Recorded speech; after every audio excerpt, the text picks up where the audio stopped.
বন্ধুরা, good morning. তো আজকে হচ্ছে জামাই ষষ্ঠীর পরের দিন, আর জামাই ষষ্ঠীর পরের দিন আজ হচ্ছে তো রবিবার। আমি আমার এখনও ষষ্ঠী শেষ হয়নি, বাপের বাড়িতে আছি।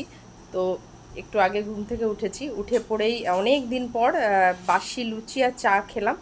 তো এখানে দেখুন, জামাই ষষ্ঠী শেষ হয়ে গেছে, কিন্তু জামাই ষষ্ঠীর খাওয়ার দাওয়ার এখনও শেষ হয়নি। মানে সব গরম চলছে, ভাত হবে, মাংসটা সব কিছু পড়ে আছে। তো এখানে মা বসেছে শাক বাছতে, এক গাদা শাক, মানে আমার বাবার কাজ আর কি। যে এক গাদা শাক কালকে রান্না হবে না, তবু এক গাদা শাক নিয়ে এসে হাজির। মানে জামাইরা ওইগুলো কেউ খাবে না, তবুও নিয়ে এসে হাজির। তো আজকে শাকগুলোর অবস্থা কি দেখুন, শাকগুলো পুরো পচে একদম শেষ।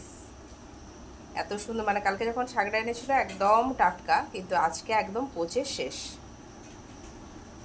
সব এই যে পাবদা মাছের এই অবস্থা হয়ে গেছে। এখানে মাটন, যেগুলো আজকে আমরা শেষ করব,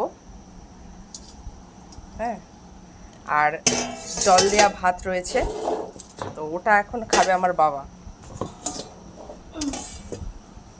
শেষমেশ শাকগুলোকে উদ্ধার করতে বসেছে, এই যে শাকগুলোতে উদ্ধার করতে বসেছে, বটি দিয়ে সব কাটবে। মানে ভেজে ভেজে না, ভাজবে মা আজকে, ভেজে নেবে, কারণ টাকা দিয়ে তো কিনতে হয়। যাই হোক, ওই বাবা মাই খাবে, আমরা আর ওই সবে নেই, আমরা মাংস দিয়েই ভাত খেয়ে নেবো।